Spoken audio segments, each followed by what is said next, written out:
Hey everyone, welcome back to another daily code breakdown. Today we are going to tackle the walking robot simulation problem. Here's what the problem description looks like. There are quite a few rules and inputs going on here, so let's zoom in and visualize what we actually need to do. But real quick, as always, if you get lost or have questions at any point during this video, please drop a comment down below. I do my best to read and reply to all of them to help you out. Alright, let's picture an infinite grid. We have a robot that starts right in the center, at coordinates 0, 0. At the very beginning, it's facing north, which means it's pointing up towards the positive y-axis. We are going to feed this robot a list of instructions. If the instruction is a positive number between 1 and 9, the robot just walks that many steps forward in whatever direction it's currently facing. If the instruction is a negative number, the robot doesn't move, it just turns. A -1 tells the robot to pivot 90 degrees to its right. A -2 tells it to pivot 90 degrees to its left. But it's not a clear path. We are also given a list of obstacle coordinates. If the robot is taking steps forward and is about to step onto an obstacle, it immediately stops moving for that specific instruction and just waits for the next command in the list. Our ultimate goal is to find the absolute farthest point the robot ever reaches from its starting spot. And the problem specifically asks us to return that straight line distance squared, so we'll just take the robot's x-coordinate times itself plus the y-coordinate times itself. Let's trace a super simple example to get a feel for it. We have a command list to move 4, turn right, and move 3. There are no obstacles in our way here. We start at 0, 0, facing north. The first command is 4. Since we are facing north, we walk 4 units up. Now our robot is sitting at coordinates 0, 4. The next command is a -1. This means turn right. Our robot stays at 0, 4, but now it pivots to face east. Our final command is 3. Since we are now facing east, we walk 3 units to the right. We end up at coordinates 3, 4. We look at the farthest point we reached, which is 3, 4. To get our answer, we square the coordinates.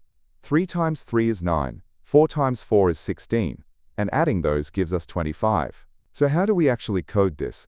The most straightforward way is to just simulate the robot's journey. We set up variables for the current position and direction, and update them as we loop through the commands.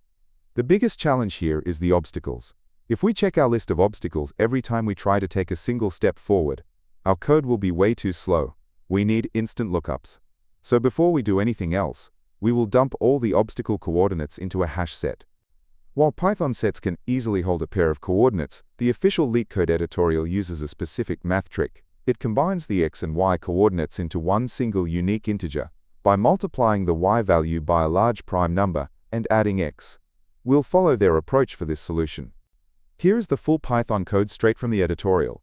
I know it looks a bit dense on one slide, so let's break it down into smaller chunks to see exactly what's happening.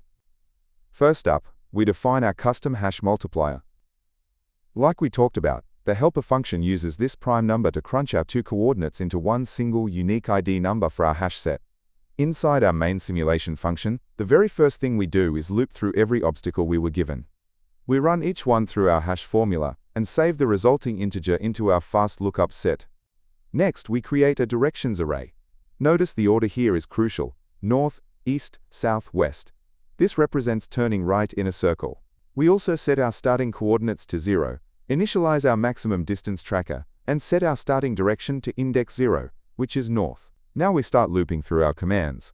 If we see a -1, we are turning right. We take our current direction index, add 1 to it, and use modulo 4. This perfectly wraps us back from west to north.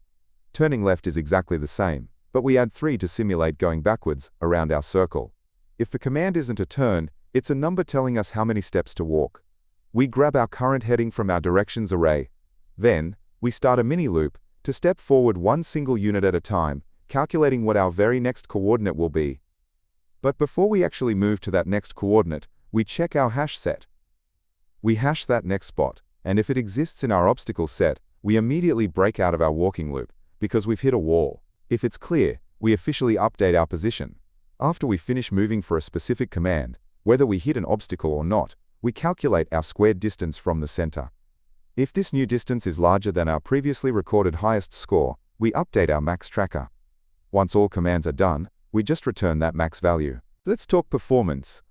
The time complexity is big O of m plus n. M is the total number of commands we process, And n is the number of obstacles we initially format into our hash set. Our space complexity is big O of n, simply because we need to store all those hashed obstacles in memory. It's worth pointing out a weird edge case. What if there is an obstacle sitting right at 0, 0 where the robot starts? The problem actually specifies that the robot ignores it until it moves off the origin. So it can walk away just fine, but it will get blocked if it ever tries to walk back over the center. To summarize what we learned here, handling directional turns is way easier if you map them to an array of coordinate changes. Whenever a problem asks you to frequently check a grid for blockers, a hash set is your best friend for speed. And sometimes, you just have to simulate the process step by step. That wraps up the Python logic. As promised, I have the full, working solutions for Java, C++, and JavaScript ready to go. Instead of pausing the video and typing these out by hand, you can just grab the code directly from my site, LeetCodeUnlocked.com. The link is in the description. Here is the complete solution written in Java. Next up, here is the exact same logic translated into C++. And finally, here is how you would write this out in JavaScript. Before you go, you can probably tell this channel is narrated by AI. I built this workflow for myself, so I could get instant, clear, visual explanations the minute a daily problem drops. I upload them here in case they help you study too.